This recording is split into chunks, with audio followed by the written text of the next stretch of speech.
Kawawang ilusyonadong Putin. Ang 2026 ay dapat sana taon ng Rusya. Ito na sana yon. Babagsak ang Donetsk at aangkinin ng Rusya ang Donbas. Babubuwag ang Ukraine sa timog. Nasa kamay ni Putin ang lahat ng baraha at may ilan pa siyang itinagong alas sa kanyang manggas. Iyon ang kwento. Ngunit pinabulaanan ng Ukraine ang mga kwento ni Leader Putin sa sarili at sa mundo. Ang tunay na nakita natin noong 2026 ay ang sunod-sunod na kamangha-manghang tagumpay ng Ukraine. At ngayon, narito na naman ang isa pa. Nabutas ang prente ng Russia habang lumika ang Ukraine ng butas na 25 kilometro ang lalim, na nagresulta sa pagbawi ng 120 kilometro kwadrado ng teritoryo. Gulat ang Russia sa palpak na tag-init na opensiba at dumating na ang sandali ng katotohanan para sa lider na hindi na alam ang susunod na hakbang. Ang Oleksandrivka ang lugar ng malaking kabiguan ni Putin. Sa kanilang pagtatasa ng opensibang kampanya ng Russia noong Hulyo 13, ibinunyag ng Institute for the Study of War o ISW na iniulat ng mga pawersang Ukrainian ang paglayan ng 6 na pamayanan at 120 kilometro kwadrado sa partikular na bahagi ng digmaan na yon. Naganap ang paglaya sa hindi tiyak na panahon, ayon sa ISW, bilang bahagi ng sunod-sunod na kontra-atake ng Ukraine gamit ang mga pang-ataking drone na katamtaman ang saklaw na winawasak ang mga likurang linya ng Russia. Ang mga drone na iyon ay nagpapahina sa lohistika at lumilika ng mga kahinaan sa buong prente. Pagkatapos, sumugod ang mga tropang pangsalakay ng Ukraine, inaatake ang mga hiwa-hiwalay na grupo ng sundalong Ruso at itinataboy sila pabalik sa pinanggalingan nila. Sa kasong ito, 25 kilometro ang layo ng pinanggalingan nila mula sa pinagsimulan at napakalawak ng teritoryong kailangang muling sakupin kapag mabagal gumalaw ang hukbo mo. Kabilang sa mga lugar na napalaya ng Ukraine sa malawakang pagsulong na ito ay ang Vorona, Tanova, Malivka, Zizhneva, Zaporizhia at Novohorohivka. Ayon sa ISW, lahat ng ito ay nasa timog silangan ng Alexandrovka. Dagdag pa nito, ang nasaksihan natin dito ay pagpapatuloy ng kampanya na nagsimula nung mga buwan ng taglamig ng 2026. Noong panahong iyon, umabante ang Ukraine sa Zaporizhia at Dnipropetrovsk at napalaya ang 480 kilometro kwadrado ng teritoryo. Ang pagdagdag ng karagdagang 120 kilometro kwadrado ay nagdadala ng kabuuan sa 600 kilometro kwadrado para sa taon hanggang ngayon. At ang bilang na yan lamang ay buod na ng naging kalagayan ng Russia noong 2026. Babalikan natin yan. Tungkol sa Alexandrovka, may dagdag tayong impormasyon kung paano nagawa ng Ukraine ang kahangahangang pagsulong. Naibigay na namin ang pangunahing detalye, mga drone sa likod at assault group sa lupa. May higit pa riyan, nagpakawala ang Ukraine ng 12 ng grupong pang-atake na sabay-sabay na dumating mula sa direksyon ng Veliko Mikhailivka laban sa mga puwersa ng Russia sa Alexandrovka, ayon sa Army Media X account. Ang mga assault group na yon ay binigyan ng tuloy-tuloy na suporta mula sa impapawid, malamang na gamit ang mga FPV drone. Nagsagawal sila ng sistematikong paglilinis sa napalayang teritoryo ng Ukraine. Winawasak ang infantry at mga Russian drone operator na susubok pigilan ang mga grupong pangatake ng Ukraine. Matapos ang mahusay na koordinadong pag-atake, malaki ang naging pagkalugi ng ika-100 at ika-20 Marine Division ng Russia, pangunahing tagapagtanggol ng mga baryong napalaya ng Ukraine. Bagaman hindi tuluyang nawasak, naging inutil ang dibisyong iyon at napilitang umatras. Mahusay ring nagampanan ng mga mid-range strike drone ang kanilang papel. Tintarget nila ang Temerivka, pangunahing sentro ng lohistika ng Russia sa sinakop na timog. Matinding tinamaan at napasailalim sa fire control ng Ukraine. Natanggal ang sentrong iyon. Para mas lalong masaktan ng kalaban, winasak ng Ukraine ang lugar ng pangtitipon ng ika-656 na motorized rifle regiment ng Russia sa baryong ito. Karamihan sa mga operasyong ito ay isinagawa ng ika-425 Separate Assault Regiment ng Ukraine, na kilala bilang Skalaya. Simple ang resulta, 6 na pamayanan ang nabawi, 120 kilometro kwadrado ang napalaya at may 25 kilometro ang lalim na butas sa mahalagang bahagi ng frontline. Ngunit may nakakaintrigang twist sa kwentong ito. Ayon sa ISW, may ginawa ang ika-400 at 25 rehimyento na kakaiba. Ang impormasyong ito ay mula sa anunsyong inilatala sa social media ng regiment na yon. Nawala na ang anunsyong iyon at walang formal na paliwanag ang regiment kung bakit. Misteryo ito. Hindi basta maglalabas ng maling pahayag ang regiment sa kanilang pagsulong. Mas tugma iyon sa mga pakana ng Rusya sa propaganda. Posibleng may utos mula sa Ukrainian High Command na manahimik tungkol sa butas na 25 kilometro ang lalim na nilika ng ika-400 at 25 separate assault regiment. Baka may ibang plano pa dito. Malalaman din natin kaagad. Gayunpaman, kumalat na ang impormasyon at iniulat ng maraming pinagkukunan. Nabuksan na ang kahon ni Pandora.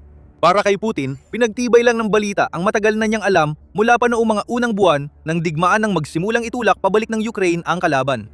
Hindi ayon sa plano ng Russia ang 2026 at banayad pa nga ang pagkakasabi niyan. Ang 2026 ay nagbunyag ng kahinaan ng Rusya sa digmaan at mga estratehikong kabiguan na uwi sa gulo ng peking ulak ng mga pagsulong at desperadong pagsubok. Kumbinsihin ang mundo na nakakakuha pa rin sila ng teritoryo kahit matagal nang walang progreso o napapaurong na. Panibagong sakuna na naman ito sa sunod-sunod na kapalpakan ng Russia sa 2026 habang tuloy-tuloy ang kanilang pagkatalo. Ang maaring nakikita natin mula sa binawing ulat ng Ukraine ay isang mas direktang kumpirmasyon ng mga napalayang teritoryo at kung saan ito naganap. Sinusuportahan ang pahayag noong Hunyo 12 ni Commander-in-Chief ng Sandatahang Lakas ng Ukraine, Oleksandr Syrskyi, na napalaya na ng Ukraine ang 600 kilometro kwadrado sa puntong yon. Tugma ang mga numero, gaya ng nabanggit dati. Ang 120 kilometro kwadrado sa Alexandrovka ay idinadagdag sa 400 at 80 kilometro kwadrado sa Dnipropetrovsk at Zaporizhia upang maging eksaktong 600. Mag-aalala si Putin sa numerong yan, pero mas mababahala siya sa kung ano talagang ibinunga sa Kremlin ng opensiba sa tagsibol at tag-init na dapat sana'y tatalo sa Ukraine. Hindi maganda yon. Mula Marso, simula ng opensiba, may mga panahong hindi gumalaw ang Russia at may pagkakataon pang mas maraming teritoryo ang napalaya ng Ukraine kaysa nakuha ng Russia. Ayon sa datos ng ISW, ibinatay nila ito sa dami ng teritoryong kumpirmadong nasakop ng Russia, sa halip na isama ang mga lugar na palihim lang na pinasok ng ilang infiltrator ng Russia at basta idineklarang tagumpay kahit hindi naman talaga nakuha. Noong Marso, 23.04 na kilometro kwadrado lang ang naabante ng Russia. Para sa isang sumasalakay na hukbong kasinlaki at kasinlakas di umano ng Russia, napakaliit ng bilang na yan, lalo na pagkatapos ng lahat ng pagmamalaki ng Kremlin tungkol sa tiyak na pagbagsak ng Donetsk. Mas lalo pang nakakahiya sa sumunod na 2 buwan dahil noong Abril at Mayo, mas marami pang teritoryo ang nabawi ng Ukraine kaysa nasakop ng Russia. Noong Abril, natagpuan ng Russia ang sarili nito na lugi ng 100 at 16 na kilometro kwadrado ayon sa ulat ng ISW. Mas matindi noong Mayo nang mas malaking teritoryo ang nawala sa Russia. Mahigit doble ang laki. At nabawasan sila ng 281 kilometro kwadrado. Noong Hunyo, nagbago ng direksyon matapos makuha ng Russia ang 30.02 kilometro kwadrado. Kaya siguro magaling. Nakabalik ang Russia sa pagiging kaawa-awa. Lalo na't mas mababa pa sa ikasampung bahagi ng nakuha ng Russia noong Enero ang teritoryong nakuha nitong Hunyo. Kahit nakasalukuyang umarangkada ang kanilang summer offensive. Nangangahulugan ito na napigilan ng Ukraine ang hukbong Ruso sa laban. Malaking papel ang 600 kilometrong parisukat na napalaya ng Ukraine sa paglagay sa Russia sa posisyong umabot lang sa siyam. 47.22 kilometrong parisukat ang lahat ng nakuha nito sa unang kalahati ng 2026. Kampanya raw ito mayong tag-init na lulumpuhin ang Donetsk kung saan kailangan pang sakupin ng Russia ang mahigit 5,000 kilometrong parisukat. Sakuna para sa Russia ang taong 2026, hindi lang dahil sa pagkawala ng 120 kilometrong parisukat sa Alexandrovka at mga numerong inilalabas ng ISW. Marami pang dapat talakayin tungkol sa kung gaano kasama ang taon para sa Rusya. Bago tayo magpatuloy, paalala lang na nanonood ka ng The Military Show. Kung may natutunan ka, mag-subscribe na ngayon.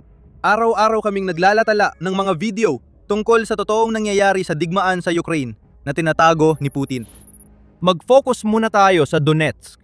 Tandaan, ito ang reyon na inaasahang masasakop sa pamamagitan ng lakas ng opensiba ngayong tagsibol at tag-init. Maaring isipin mong dahil umuusad ang Ukraine sa ibang lugar, may tsansa ang Russia makamit ang layunin nito sa Donetsk bago matapos ang taon. Malayong mangyari yon. Ayon sa Al Jazeera, napilitan si Putin magtakda ng bagong deadline para sa pagsakop ng Donetsk. Ginawa na niya yon sa 14 pang ibang pagkakataon. Ngunit sinasabing ang bagong deadline na ito na raw ang siyang matutupad.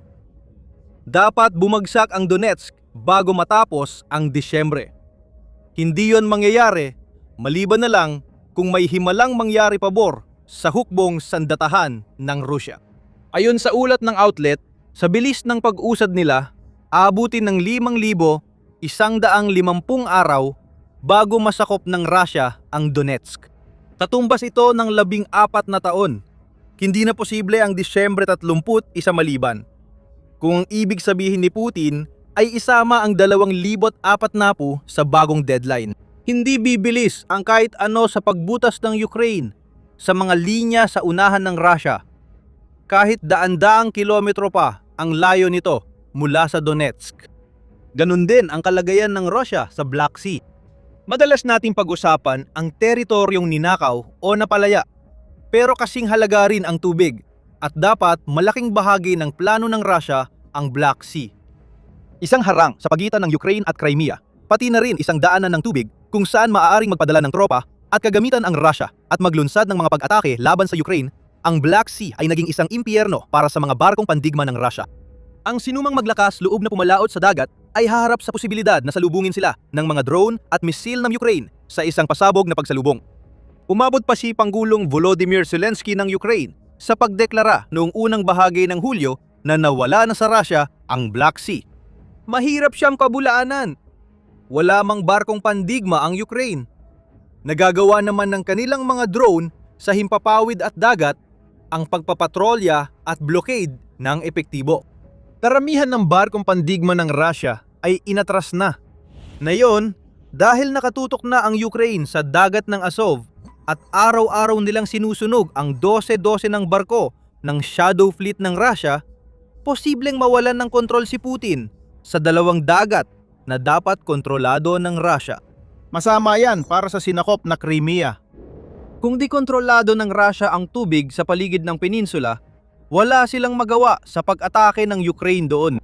Kung sa tingin mo ay malaki na ang 120 square kilometer na napalaya at 25 kilometer na butas sa Alexandrovka, mas matindi ang pinsalang idudulot sa pananakop ni Putin at sa pagiging presidente niya kung magtagumpay ang estratehiya ng Ukraine na ihiwalay ang Crimea. Ang paghiwalay sa Crimea ay magreresulta sa pag-abandona ng mga mananakop sa peninsulang yon. Nakakahiya at nakakabahala ang sitwasyon ng Russia ngayon. 5 taon nang nagpapatuloy ang 3 araw na digmaan. Inasahan na agad babagsak ang Ukraine nang salakain ng Rusya. Mukhang naniwala si Putin na madali lang papasukin ng mga tangke at nakabaluting sasakyan ng Rusya ang Kyiv at susuko agad ang Ukraine habang halos walang kaswalting matatamo ang Rusya. Noong Pebrero, 2022 pa yon at napilitan ng Rusya na mag-reset at muling mag-reset pagdating sa layunin nito sa Ukraine. Ngayon, bumagsak na lang ang Donbas para sa kanila. Ang kininsana ni Putin ang tagumpay. Pero hindi rin mukhang malamang ang ganong panalo dahil sa mga deadline na iyon at sa 14 na taong kailangan para sa Donetsk. Nawawalan pa nga ng teritoryo ang Rusya sa ibang lugar. Nabanggit natin ang mga casualty kanina. Kahit gaano kalala ang naging takbo ng taong 2026 sa usapin ng teritoryo, ang totoong pinsala ay tinamo ng mga sundalong ipinadala ni Putin sa harap. Buwan-buwan, tila lalo pang tumataas ang bilang ng mga kaswalti. Nawala ng Russia ng 30,000 hanggang 34,000 sundalo bawat buwan mula Enero hanggang Mayo ngayong taon. Lumampas ito sa 1.4 milyong kaswalti noong Hunyo, na isa ring record-breaking na buwan kung saan umabot sa 39,460 ang kaswalti ng Russia o 1,278 kaswalti sa bawat kilometro kwadrado na kanilang nakuha sa buwan na yon. Hindi lang hindi kayang panatilihin, kundi katawa-tawa pa. Sa ngayon, 19 na beses mas marami ang kaswalti ng Russia kada kilometro kwadrado kaysa noong Hunyo 2025. Malaking isyu para sa Russia ang pagpapanatili nito. Sa ulat noong Hulyo 14, sinabi ng ISW na nakapag-recruit ang Russia ng 175,000 kontraktual na sundalo hanggang unang bahagi ng Hulyo 2026. Mukhang marami yon at totoo nga, pero hindi pa yon sapat sa gusto ng Russia. Dapat ay nasa 200 at 4,500 na ito sa ngayon. Bas sa kabuuang 409,000 na recruit na target nila sa pagtatapos ng 2026. Itinakda ang layuning iyon bago pa nalaman kung gaano kalaki ang pinsala ng Ukraine sa hukbong Ruso ngayong taon. Ngayon, kumukuha ang Russia ng 1,700 sundalo kada araw, habang ang araw-araw nilang pagkawala ng mga sundalo ay madalas lumalagpas pa rito ng ilang daan. Nakakawasa. Iyan lang ang salitang tunay na naglalarawan sa naging takbo ng Russia ngayong 2026. Balikan natin ang pagpapalaya ng Ukraine ng teritoryo sa Alexandrovka at sa iba pang lugar. Ang tanong ngayon ay, ano ang susunod? At iniisip ng iba na paghahanda lang ito ng Ukraine para sa mas malaking kontraopensiba sa mga darating na buwan. Posible, pero hindi malamang. Ang nangyayari sa Alexandrovka ay ang mismong ibinabala ni Syrskyi noong Enero. Gagawa tayo ng estratehikong depensa, pero alam natin na hindi sapat ang depensa para magtagumpay. Kaya magsasagawa tayo ng opensibang operasyon para mapanatili ang inisyatiba ayon kay Syrskyi hinggil sa mga plano ng Ukraine ngayong taon. Malalo ang pahayag na ito at madalas hindi napapansin. Ngunit ngayong 2026, nakita natin ang perpektong pagsasakatuparan nito. Kapag nakahanap o nakalika ang Ukraine ng mga kahinaan sa harapan ng Russia, matinti itong umatake. Iyan ang nangyari sa Alexandrovka. Ang mga mid-range strike drone ang lumikan ng mga puwang at sa mahusay na koordinadong mga pag-atake, nagawang pasukin ng Ukraine ang mga puwang na iyon at patibayin ang kanilang posisyon. Epektibo ang estratehiyang ito pero hindi sapat para pahinain ang buong 1,200 kilometrong frontline. Kung hindi naman naghahanda ang Ukraine para sa malaking kontraopensiba, bakit mahalaga ang Alexandrovka? Makikikita ang sagot sa plano ni Putin sa paggamit ng teritoryong ito at ng mga nawala sa Russia sa Zaporizhia at Dnipropetrovsk. Plano ng Russia na gawing buffer zone ang lupaing ito para hadlangan ang pagpapadala ng tropa at supply ng Ukraine sa Donetsk. Pero sira na ang buffer na yon, kaya nagdulot ito ng kabiguan sa opensiba ng Russia ngayong tagsibol at tag-init. Ang malaking kaswalti ng Russia at mabagal na pag-usad, naabutin pa ng mahigit 1 dekada bago makuha ang Donetsk, ay nag-ugat sa tumpak na pagbutas ng Ukraine sa southern frontline. Makikikita mong epektibo ang Ukraine dahil aktibo ang mga propagandista ng Russia ngayon. Noong Hulyo 14, iniulat ng TASS ang komento ng di umano'y ekspertong militar na si Andrei Morosko kasabay ng tagumpay sa Alexandrovka. Habang tinatalakay ang pagsisikap ng Ukraine na bawiin ang teritoryo sa Konstantinivka, Donetsk, sinabi ni Morosko, dahil dito, ang aktibong yugto ng labanan dito ay matagal nang nagpapatuloy at lahat ng pagtatangka ng pamunuan ng Ukraine ay napatunayang walang saysay at hindi nagtagumpay. Dagdag pa, patuloy na nalulugi ang pamunuan ng Ukraine na tila walang malasakit sa kanilang mga tauhan, na parang itinatapon lang sa gitna ng labanan. Hindi namin alam paano tutugon. Palitan mo ang Ukrainian ng Russian sa pahayag na yan. Makukuha mo ang paglalarawan ng ginagawa ng Russia sa mahigit 4 na taon. Matapang si Morozko sa pagsasabing di magtatagumpay ang Ukraine kung susubukan itong magkontratake sa Konstantinivka. Napatunayan na ng Ukraine kung gaano kaepektibo ang kanilang mga kontratake. Kung magsimula man ng isang pag-atake pabalik, ibig sabihin ay may nakita ang Ukraine na butas at mahina ang Russia. Pinapatunayan ng tagumpay ng Ukraine sa Alexandrovka ang alam na ng mga sumusubaybay sa pagkabigo ng Russia. Dumating na ang sandali ng katotohanan para kay Putin. Baka hindi pa niya alam o sadyang binabaliwala niya ang katotohanan iyon, kaya magpapanggap siyang dumating na ang oras na iyon. Ngunit hindi yon nagbabago sa katotohanang nakita natin ang malaking pagbabago sa laban sa Ukraine. Sa estratehikong pananaw, lampas ng Russia sa puntong wala nang balikan. Ibig bang sabihin ng pagkawala ng ilang daang kilometro kwadrado ay bumagsak na ang Russia? Hindi. Ibig sabihin, natuklasan ng Ukraine kung paano lalong pahinain ng Russia habang tumatagal ang digmaan. Taktika ng mga Ruso, umaatake, inaalis ang mahihina sa unahan, inuulit at hinahayaang maubos ang lakas ng Russia. Ang kinakaharap na yon ni Putin ay isang Ukraine na mas malakas kaysa kailanman at mas malawak na suporta mula sa mga kasaping Europeo ng NATO, kahit sinusubukan niyang paghiwa-hiwalayin sila. Nagkakaisa na ang NATO at US laban kay Putin. At bukod sa mga pagkatalo sa unahan, madali na ring tamaan ng Ukraine ang mahahalagang lugar sa loob ng Russia sa mga pag-atakeng malalim ang abot. Ito ang tinutukoy naming pagbabago ng Agos. Ang Alexandrovka, kahit kamangha-mangha, ay maliit na halimbawa ng mas malaking problema ni Putin. Kahit ano pa ang wakas ng digmaan, talo na si Putin.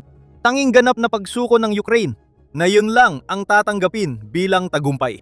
At kahit iyon ay magiging isang pirik na tagumpay na naglantad sa Russia bilang isang maliit na puwersa, samantalang dati itong mukhang isang higante. Ang kailangan lang gawin ni Putin para mapanatili ang impresyong iyon tungkol sa Russia ay huwag gumawa ng anuman. Pero sumalakay siya at pinarusahan ng Ukraine. Walang ibang lugar na mas halata yon kundi sa Dagat Itim. Nabanggit na namin ang komento ni Zelensky. Gusto nyo bang mas pag-usapan pa ito? May inihanda kaming video para sa inyo na nagpapaliwanag ng detalyado kung paano nawalan ng kontrol ang Russia sa Dagat Itim, kung ano ang ibig sabihin ng pagkatalong yon, at kung paano nito binabago ang labanan para sa Crimea at ang buong Ukraine. Panurin ninyo ang video na yon pagkatapos. At huwag kalimutang mag-subscribe sa The Military Show kung gusto ninyong makita pa ang aming pagsusuri sa mga pinakabagong balita mula sa Ukraine. At maraming salamat sa panonood.